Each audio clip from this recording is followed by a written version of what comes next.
Chapter 15. The Disaster Within. The Sunday after Miss Bartlett's arrival was a glorious day, like most of the days of that year. In the Weald, autumn approached, breaking up the green monotony of summer, touching the parks with the gray bloom of mist, the beech trees with russet, the oak trees with gold. Up on the heights, battalions of black pines witnessed the change, themselves unchangeable. Either country was spanned by a cloudless sky, and in either arose the tinkle of church bells. The garden of Windy Corners was deserted except for a red book, which lay sunning itself upon the gravel path. From the house came incoherent sounds, as of females preparing for worship. The men say they won't go. Well, I don't blame them, Minnie says. Need she go? Tell her. No nonsense, Anne. Mary. Hook me behind. Dearest Lucia, may I trespass upon you for a pin? For Miss Bartlett had announced that she, at all events, was one for church.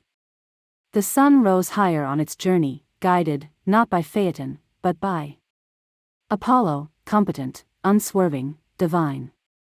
Its rays fell on the ladies whenever they advanced towards the bedroom windows, on Mr.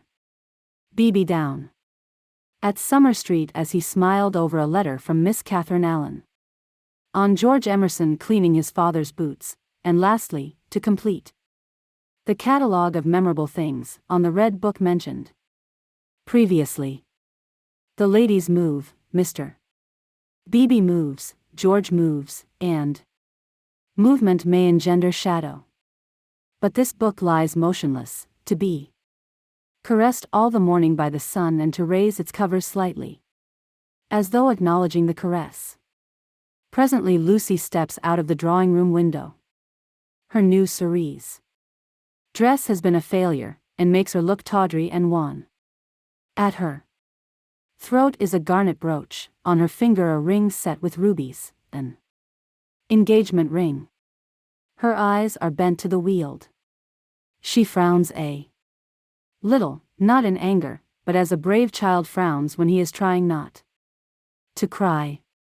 In all that expanse no human eye is looking at her, and she may frown unrebuked and measure the spaces that yet survive between Apollo and the western hills. Lucy. Lucy. What's that book? Who's been taking a book out of the shelf and leaving it about to spoil? It's only the library book that Cecil's been reading. But pick it up, and don't stand idling there like a flamingo. Lucy picked up the book and glanced at the title listlessly, under a logia. She no longer read novels herself, devoting all her spare time to solid literature in the hope of catching Cecil up. It was dreadful how little she knew, and even when she thought she knew a thing, like the Italian painters, she found she had forgotten it. Only this morning she had confused Francesco Francia with Piero della Francesca, and Cecil had said, "What? You aren't forgetting your Italy already?" And this too had lent anxiety to her eyes when she saluted the dear view and the dear garden in the foreground, and above them, scarcely conceivable elsewhere, the dear sun. Lucy, have you a sixpence for Minnie and a shilling for yourself? She hastened into her mother, who was rapidly working herself into a Sunday fluster. It's a special collection, I forget what for. I do beg, no vulgar clinking in the plate with halfpennies. See that Minnie has a nice bright sixpence. Where is the child? Minnie. That book's all warped. Gracious, how plain you look. Put it under the atlas to press. Minnie. Oh, Mrs. Honeychurch, from the upper regions. Minnie, don't be late. Here comes the horse. It was always the horse, never the carriage. Where's Charlotte? Run up and hurry her. Why is she so long? She had nothing to do. She never brings anything but blouses. Poor Charlotte, how I do detest blouses. Minnie. Paganism is infectious, more infectious than diphtheria or piety, and the rector's niece was taken to church protesting. As usual, she didn't see. Why? Why shouldn't she sit in the sun with the young men? The young men, who had now appeared, mocked her with ungenerous words. Mrs. Honeychurch defended orthodoxy, and in the midst of the confusion Miss Bartlett, dressed in the very height of the fashion, came strolling down the stairs. Dear Marian, I am very sorry, but I have no small change, nothing but sovereigns and half-crowns. Could anyone give me? Yes, easily. Jump in. Gracious me, how smart you look. What a lovely frock. You put us all to shame. If I did not wear my best rags and tatters now, when should I wear them? Said Miss Bartlett reproachfully. She got into the Victoria and placed herself with her back to the horse. The necessary roar ensued. And then they drove off. Goodbye. Be good, called out Cecil. Lucy bit her lip, for the tone was sneering. On the subject of church. And so on, they had had rather an unsatisfactory conversation. He had said that people ought to overhaul themselves, and she did not want to overhaul herself. She did not know it was done. Honest orthodoxy Cecil respected, but he always assumed that honesty is the result of a spiritual crisis. He could not imagine it as a natural birthright that might grow heavenward like flowers. All that he said on this subject pained her, though he exuded tolerance from every pore. Somehow the Emersons were different. She saw the Emersons after church. There was a line of carriages down the road, and the Honeychurch vehicle happened to be opposite Sissy Villa. To save time, they walked over the green to it, and found father and son smoking in the garden. Introduce me, said her mother. Unless the young man considers that he knows me already. He probably did, but Lucy ignored the sacred lake and introduced them formally. Old Mr. Emerson claimed her with much warmth, and said how glad he was that she was going to be married. She said yes, she was glad too, and then, as Miss Bartlett and Minnie were lingering behind with Mr. Beebe, she turned the conversation to a less disturbing topic and asked him how he liked his new house. Very much, he replied, but there was a note of offense in his voice. She had never known him offended before.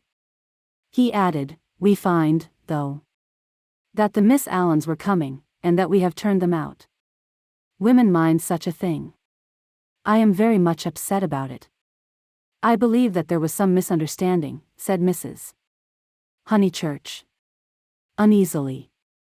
Our landlord was told that we should be a different type of person, said George, who seemed disposed to carry the matter further. He thought we should be artistic. He is disappointed. And I wonder whether we ought to write to the Miss Allens and offer to give it up. What do you think? He appealed to Lucy. Oh, stop now, you have come, said Lucy lightly. She must avoid censuring Cecil. For it was on Cecil that the little episode turned, though his name was never mentioned. So George says. He says that the Miss Allens must go to the wall. Yet it does seem so unkind. There is only a certain amount of kindness in the world, said George, watching the sunlight flash on the panels of the passing carriages. Yes, exclaimed Mrs. Honeychurch. That's exactly what I say. Why all this twiddling and twaddling over two Miss Allens?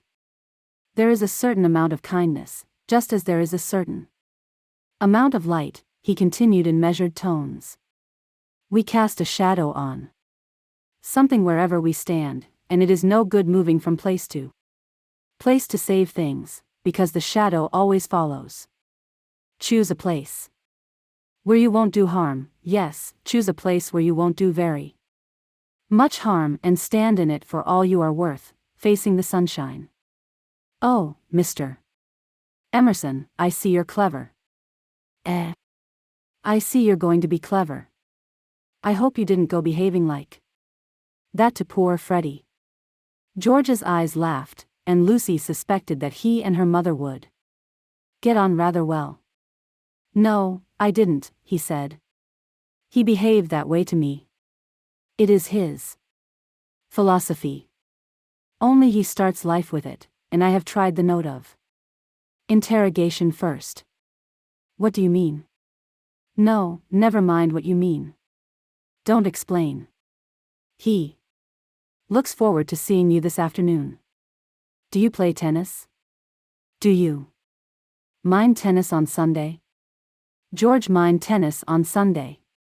George, after his education, distinguish between Sunday. Very well, George doesn't mind tennis on Sunday.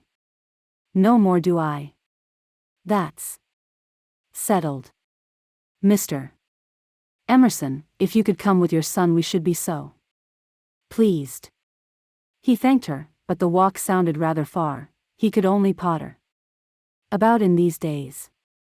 She turned to George, and then he wants to give up his house to the Miss Allens.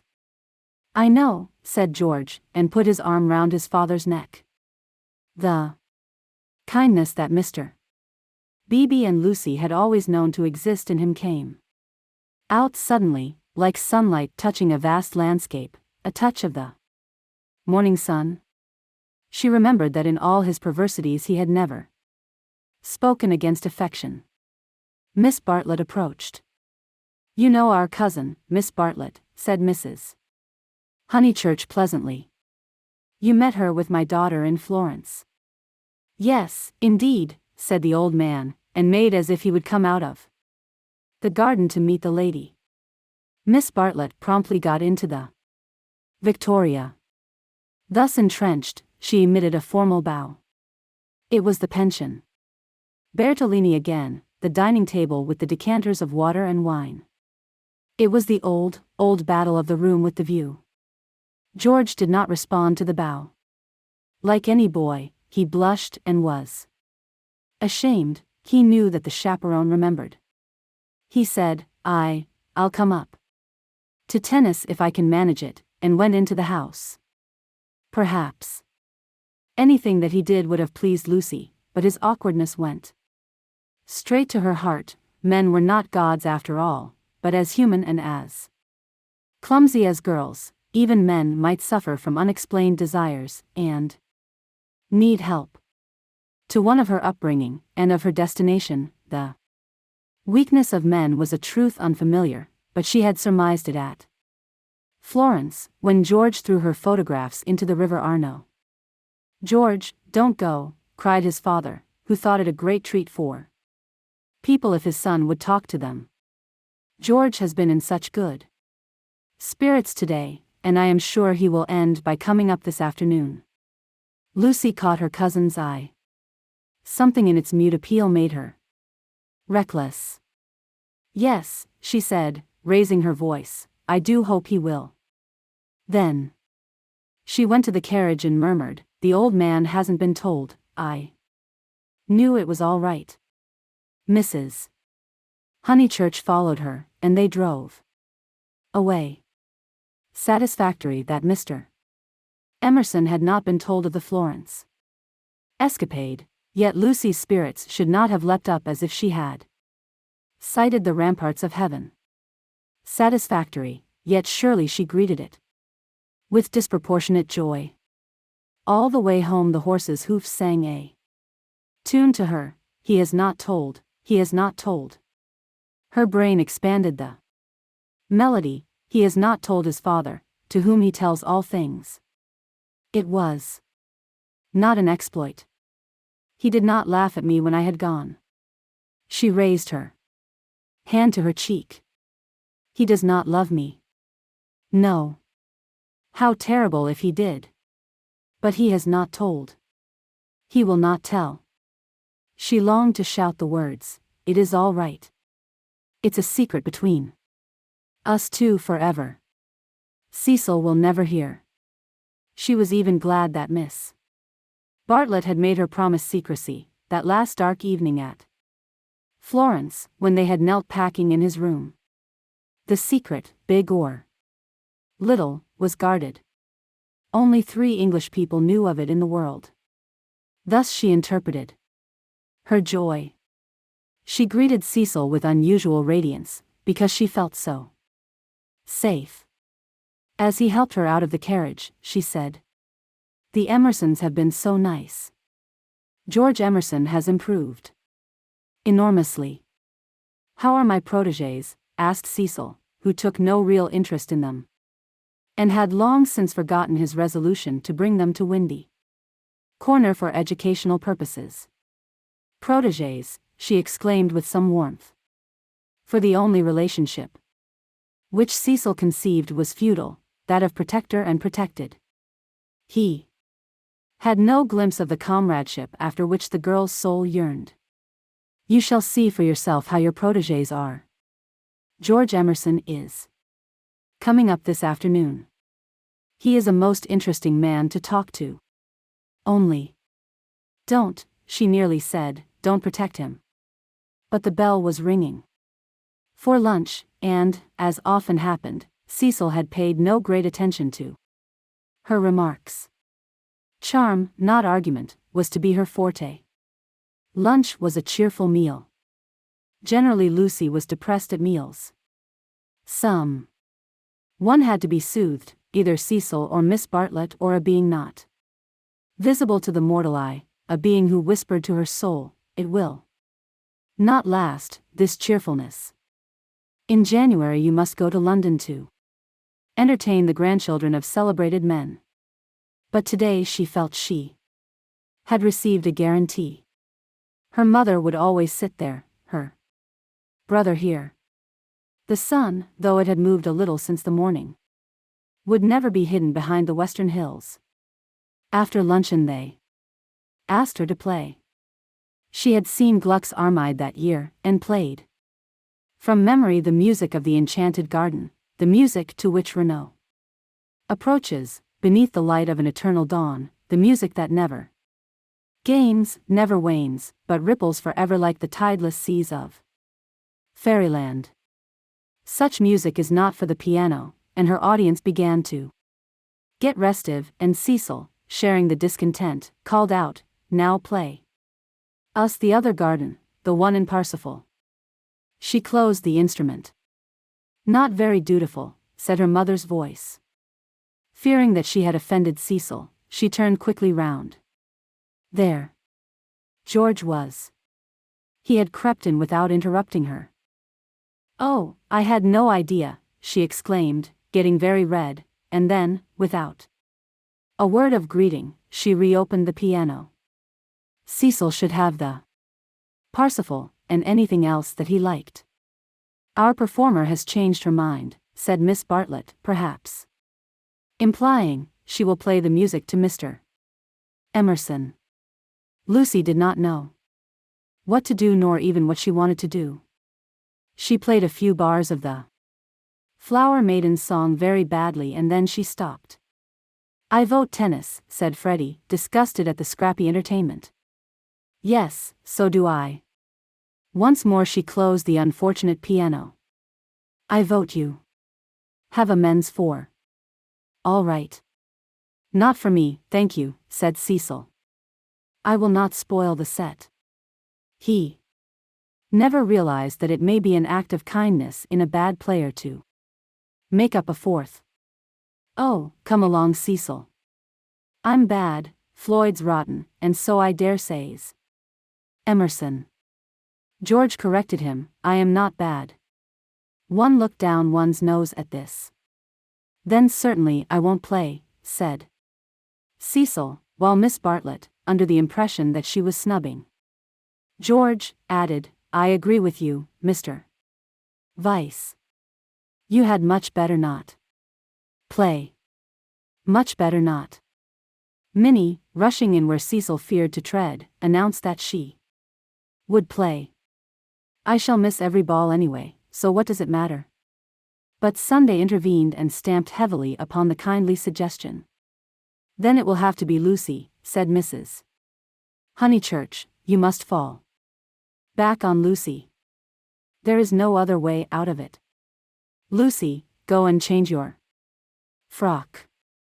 Lucy's Sabbath was generally of this amphibious nature. She kept it without hypocrisy in the morning, and broke it without reluctance in the afternoon. As she changed her frock, she wondered whether Cecil was sneering at her. Really, she must overhaul herself and settle everything up before she married him. Mr. Floyd was her partner. She liked music, but how much better tennis seemed.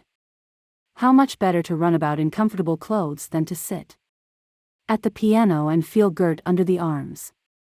Once more music appeared to her the employment of a child. George served, and surprised her by his anxiety to win. She remembered how he had sighed among the tombs at Santa Croce because things wouldn't fit, how after the death of that obscure Italian he had leant over the parapet by the Arno and said to her, I shall want to live, I tell you. He wanted to live now, to win at tennis, to stand for all he was worth in the sun which had begun to decline and was shining in her eyes, and he did win. Ah, how beautiful the Weald looked. The hills stood out above its radiance, as Fiesole stands above the Tuscan plain, and the south downs, if one chose, were the mountains of Carrara. She might be forgetting her Italy, but she was noticing more things in her England. One could play a new game with the view, and try to find in its innumerable folds some town or village that would do for Florence. Ah! How beautiful the Weald looked. But now Cecil claimed her. He chanced to be in a lucid critical mood, and would not sympathize with exaltation. He had been rather a nuisance all through the tennis, for the novel that he was reading was so bad that he was obliged to read it aloud to others. He would stroll round the precincts of the court and call out, I say, listen to this, Lucy. 3 split infinitives. Dreadful, said Lucy, and missed her stroke. When they had finished their set, he still went on reading. There was some murder scene, and really everyone must listen to it. Freddie and Mr. Floyd were obliged to hunt for a lost ball in the laurels, but the other 2 acquiesced. The scene is laid in Florence. What fun, Cecil. Read away. Come, Mr. Emerson, sit down after all your energy. She had forgiven George, as she put it, and she made a point of being pleasant to him. He jumped over the net and sat down at her feet asking, You, and are you tired? Of course I'm not. Do you mind being beaten? She was going to answer, no, when it struck her that she did mind, so she answered, yes. She added merrily, I don't see you're such a splendid player, though. The light was behind you, and it was in my eyes. I never said I was. Why, you did. You didn't attend.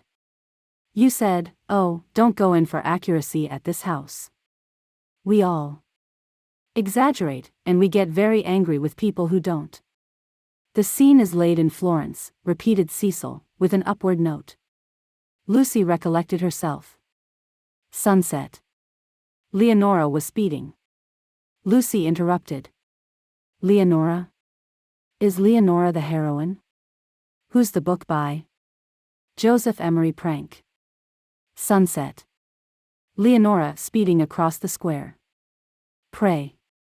The saints she might not arrive too late. Sunset, the sunset of Italy.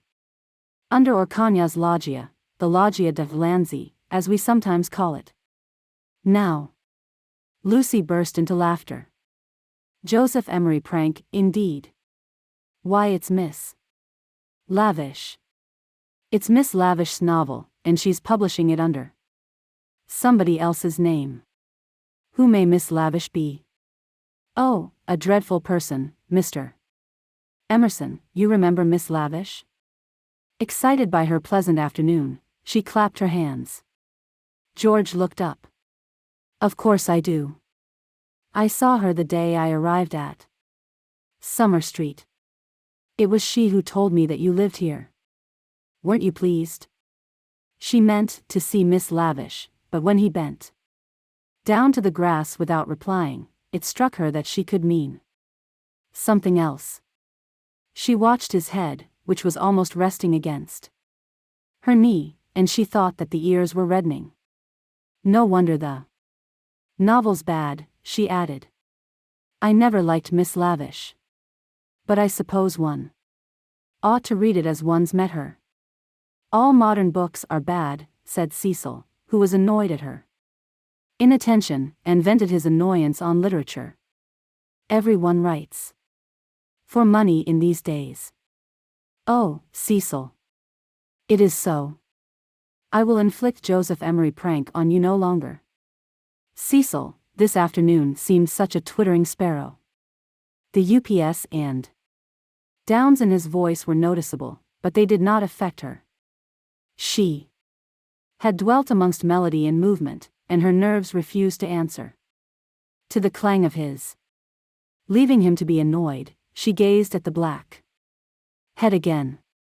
She did not want to stroke it, but she saw herself wanting to stroke it. The sensation was curious. How do you like this view of ours, Mr. Emerson? I never notice much difference in views. What do you mean? Because they're all alike. Because all that matters in them is distance and air. Said Cecil, uncertain whether the remark was striking or not. My father, he looked up at her, and he was a little flushed, says that there is only one perfect view, the view of the sky straight over our heads, and that all these views on earth are but bungled copies of it. I expect your father has been reading Dante, said Cecil, fingering the novel, which alone permitted him to lead the conversation. He told us another day that views are really crowds of trees and houses and hills, and are bound to resemble each other, like human crowds, and that the power they have over us is sometimes supernatural. For the same reason. Lucy's lips parted. For a crowd is more than the people who make it up. Something gets added to it, no one knows how, just as something has got added to those hills. He pointed with his racket to the South Downs. What a splendid idea, she murmured. I shall enjoy hearing your father talk again. I'm so sorry he's not so well. No, he isn't well. There's an absurd account of a view in this book, said Cecil. Also, that men fall into two classes, those who forget views and those who remember them, even in small rooms. Mr. Emerson, have you any brothers or sisters? None. Why? You spoke of U.S. My mother, I was meaning. Cecil closed the novel with a bang. Oh, Cecil, how you made me jump. I will inflict Joseph Emery prank on you no longer. I can just remember us all three going into the country for the day. And seeing as far as Hindhead. It is the first thing that I remember. Cecil got up. The man was ill-bred. He hadn't put on his coat after tennis. He didn't do. He would have strolled away if Lucy had not stopped him. Cecil, do read the thing about the view. Not while Mr. Emerson is here to entertain us. No, read away. I think nothing's funnier than to hear silly things read out loud. If Mr. Emerson thinks us frivolous, he can go. This struck Cecil as subtle, and pleased him. It put their visitor in the position of a prig. Somewhat mollified, he sat down again. Mr. Emerson, go and find tennis balls. She opened the book. Cecil must have his reading and anything else that he liked. But her Attention wandered to George's mother, who, according to Mr. Eager, had been murdered in the sight of God and, according to her son, had seen as far as Hindhead. "Am I really to go?" asked George.